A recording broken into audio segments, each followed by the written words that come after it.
عمرہ حج کا ویزا ہو تو کسی نہ کسی جاننے والے سے پوچھتا ہے کہ بھئی میں نے اپلیکیشن کیسے بھرنی ہے. اسی طرح اللہ والے وہ دعا مانگنے کا عمل جانتے ہیں. ہمیں ان سے پوچھنا چاہیے کہ جی ہم نے اگر اللہ تعالیٰ سے کوئی دعا کرنی ہے تو یہ بھی تو ایک اپلیکیشن بھرنے کی مانند ہے نا، تو ہم کیسے اپلیکیشن بھریں کہ اپروو ہو جائے؟ ہم نے دنیا میں دیکھا کہ اگر اپلیکیشن پراپر نہ بھری ہوئی ہو نا تو ریجیکٹ ہو جاتی ہے. بالکل یہی معاملہ، اگر دعا پورے آداب کے ساتھ نہ مانگی جائے تو دعا بھی اللہ تعالیٰ کے حضور قبول نہیں ہوتی. اب ہم پھر پریشان ہوتے ہیں وہ جی ہماری دعائیں قبول کیوں نہیں ہوتی، اور معاذ اللہ ایسے الفاظ کہہ بیٹھتے ہیں جی اللہ تعالیٰ تو ہماری سنتا ہی نہیں. حالانکہ ان ربی لسمیع الدعاء، میرا پروردگار تو ہر بات کو دعا کو سنتا ہے. تو کیوں ایسا کہتے ہیں؟ بجائے اس کے کہ ہم یہ سوچیں اللہ تعالیٰ قبول نہیں کر رہے، کیوں نہ ہم یہ سوچیں کہ ممکن ہے ہماری دعا کے مانگنے میں کوئی فرق اور کمی ہو جس کی وجہ سے وہ قبولیت کے درجے پہ ہی نہ پہنچ رہی ہو. ایک بات یہاں اور بھی ذرا کلیئر کرنی ضروری ہے. ایک ہوتا ہے دعائیں کروانا اور ایک ہوتا ہے دعائیں لینا. دعائیں کروانا بھی عبادت ہے، نیک کام ہے، لیکن دعائیں لینا اس سے بھی بڑا نیک کام ہے. دعائیں کروانا تو یہ ہوا امی دعا کرو، ابو دعا کریں، حضرت جی دعا کریں، سر آپ میرے لیے دعا کریں، یہ تو ہوا دعا کروانا. یہ بھی کہنا چاہیے نبی علیہ السلام نے اس کی بھی تلقین فرمائی. چنانچہ عمر رضی اللہ عنہ ایک مرتبہ عمرے پہ جا رہے تھے تو نبی علیہ السلام نے ان کو رخصت کرتے ہوئے فرمایا کہ بھائی ہمیں اپنی دعاؤں میں نہ بھولنا. تو نبی علیہ السلام کا یہ فرمانا امت کی تعلیم کے لیے تھا.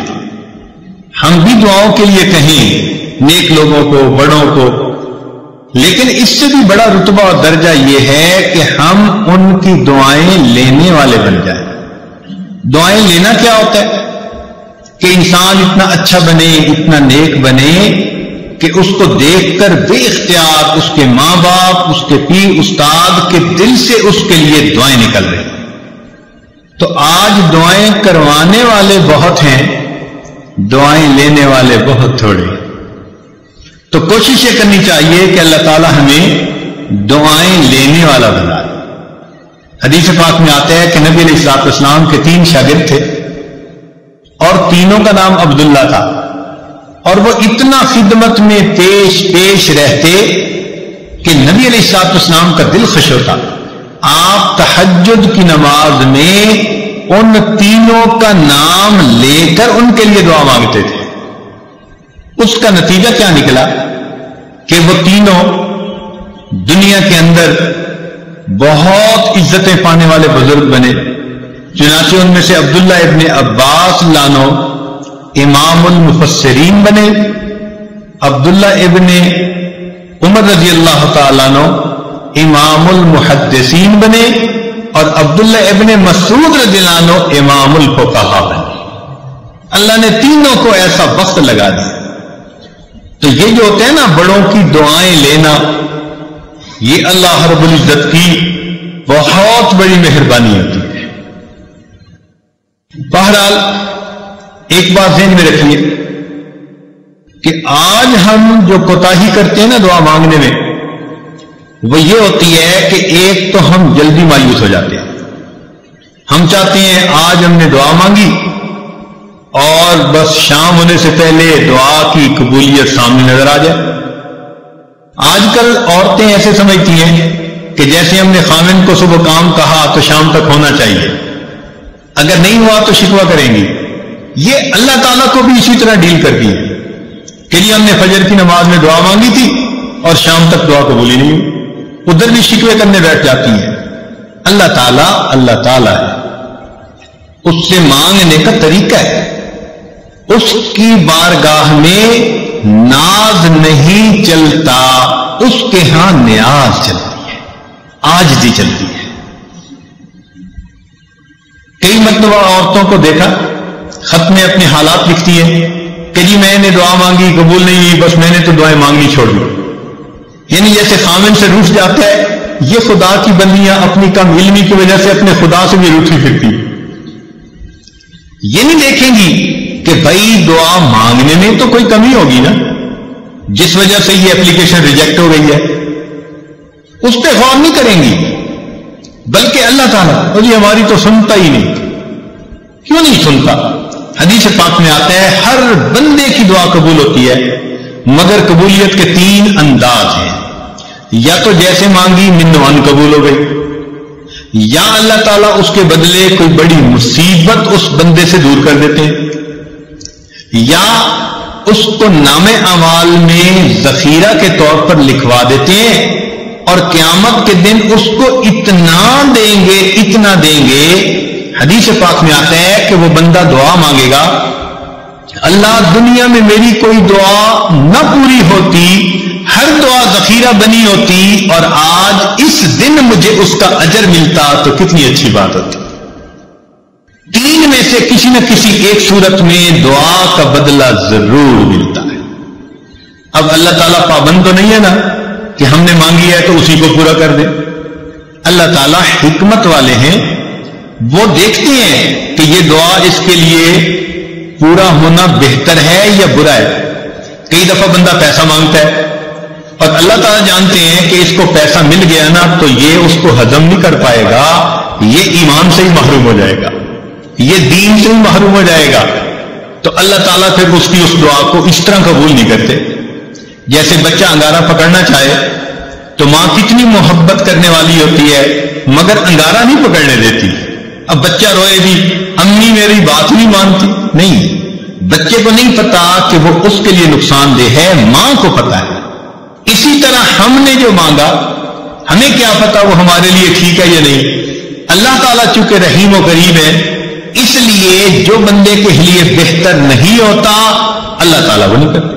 چنانچہ کئی بچیاں چاہتی ہیں کہ فلاں جگہ شادی ہو جائے، ہر بندہ چاہتا ہے پسند کی شادی ہو، تو اب ان کی اگر نیت بن گئی کہ ادھر شادی ہو جائے اور ہو نہیں رہی تو بس سب سے بیزار، بڑی دعائیں مانگی، بڑے وظیفے کیے، بڑا قرآن پڑھا، اور جی ہماری تو دعا قبول ہی نہیں ہوتی۔ اللہ کی بندی، آپ کو کیا پتا کہ وہ جو اس وقت اتنی محبتوں کا تمہارے ساتھ اظہار کر رہا ہے کل کو تمہارے ساتھ وہ کیا برتاؤ کرے گا؟ ممکن ہے کل کو وہ تمہیں سرے سے ہی طلاق دے دے، کل کو وہ تمہاری بجائے کسی اور کے ساتھ اپنے تعلق بنا لے اور تمہیں گھر کے اندر ذلیل کرے، دوسروں کے سامنے بے عزت کرے، اور تم اس وقت جینے کی بجائے مر جانے کو ترجیح دینے لگو۔ تو اس وقت انسان سوچتا ہے جی ادھر میرا رشتہ ہو جائے، اور وہ کہتے ہیں جی میری دعا قبول ہی نہیں ہوتی۔ بھائی قبول اس لیے نہیں ہو رہی، اللہ تعالیٰ بہتر جانتے ہیں۔ تو اس لیے دعا جب بھی مانگی جاتی ہے اگر بندے کے حق میں بہتر ہو تو اللہ تعالیٰ اسی طرح پورا کر دیتے ہیں، بہتر نہ ہو تو اللہ تعالیٰ پورا نہیں کرتے۔ مثال کے طور پہ ایک بندے نے کہا اللہ مجھے امیر بنا دے، غنی بنا دے، اللہ تعالیٰ نہیں بناتے، کیوں؟ اللہ تعالیٰ جانتے ہیں اس کو مال ملا تو یہ اولاد کی تربیت کر نہیں سکے گا، اس کی اولاد نافرمان بن کے ایمان سے بھی خارج ہو جائے گی۔ کتنے لوگ ہیں مال ان کے گھر میں آ جاتا ہے اور ان کی اولاد ان کے ہاتھوں سے نکل جاتی ہے، ہمیں کیا پتا کہ کس وجہ سے یہ دعا قبول نہیں ہو رہی۔ اللہ تعالیٰ پہ بھروسہ رکھیں، اعتماد رکھیں، اس کو اپنے اوپر ماں سے بھی 70 گنا زیادہ مہربان سمجھتے ہوئے سوچیں کہ کوئی نہ کوئی حکمت ہوگی جو من و ان قبول نہیں ہوگی۔ اور ہمیں کیا پتا کہ اللہ تعالیٰ نے اس دعا کے بدلے کوئی مصیبت سے بچایا ہو۔ آپ ذرا غور کریں، آپ گاڑی میں جا رہی ہیں اور کئی مرتبہ بس ایکسیڈنٹ ہوتے ہوتے بچتا ہے، تو ممکن ہے آپ کی مانگی ہوئی کسی دعا کے صدقے اللہ تعالیٰ نے آپ کو ایکسیڈنٹ سے بچا لیا۔ زلزلہ آیا، لاکھوں انسان مرے بھی اور زخمی بھی ہوئے، ہمیں جو اللہ نے اس زلزلے میں بچا لیا کیا پتا کسی وقت کی مانگی ہوئی کوئی دعا ہو۔ تو یوں کہہ دینا جی ہم نے مانگی ہے دعا قبول نہیں ہوتی، یہ جلد بازی اللہ تعالیٰ کے بارگاہ میں ظاہر کرنا مناسب نہیں۔ دعا مانگنی چاہیے، مانگتے رہنا چاہیے۔ آپ نے دیکھا ہوگا کہ بچہ کوئی چیز مانگتا ہے تو ماں شروع میں منع کر دیتی ہے، نہیں دینی، پھر مانگتا ہے پھر وہ کہتی ہے نہیں دینی، جیڑتی بھی دے دیتی ہے۔ لیکن جب بچہ مانگتا رہتا ہے، اس چھوٹے سے بچے کو بھی پتا ہے کہ میں مانگتا رہوں گا نا تو امی دے دے گی۔ چنانچہ تھوڑی دیر کے بعد جب وہ روتا دھوتا ہے ماں کے سامنے، ماں چیز بھی لے کے دے دیتی ہے اور اٹھا کے سینے سے بھی لگا لیتی ہے۔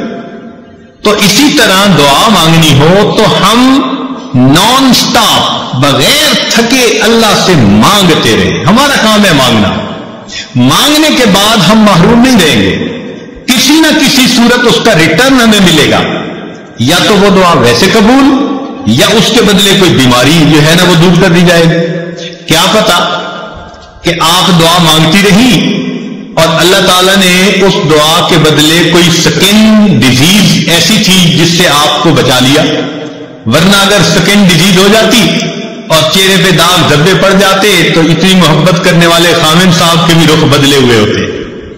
اللہ نے آپ کی صحت کو سلامت رکھا، کوئی ایسی بیماری نہیں لگائی، گھر میں الفتوں محبتوں کی زندگی گزارتی پھر رہی ہیں، پتہ نہیں ہے کس کس دعا کا نتیجہ ہے جو اللہ نے آپ کو یہ عزتیں دی ہیں۔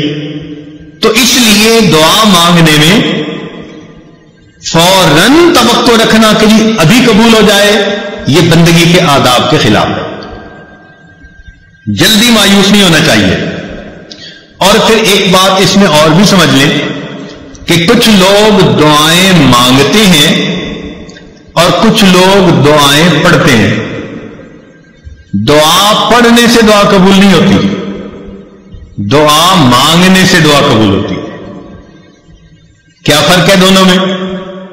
دعا پڑھنا تو یہ ہوا کہ بس بیٹھے ہیں ربنا آتنا فی دنیا ربنا ظلمنا، بس طوطے کی طرح ٹیپ ریکارڈ جیسے بجتا ہے وہ بج گیا اور پتہ یہ بھی نہیں کہ میں نے کیا مانگا کیا نہیں۔ چنانچہ ایک مرتبہ ہم نے نماز پڑھی، ہمارے قریبی تعلق والے ساتھ بیٹھے ہوئے تھے، انہوں نے دعا کے بعد اپنے چہرے پہ ہاتھ پھیرے تو میں نے ویسے ہی ان سے پوچھ لیا، میں نے کہا آج دعا میں آپ نے کیا مانگا؟ تو میری طرف دیکھ کے کہتے حضرت سچ بتاؤ مجھے نہیں یاد۔ یعنی ابھی اپنے چہرے پہ ہاتھ پھیرا اور ابھی یہ نہیں پتا کہ میں نے اللہ سے کیا مانگا۔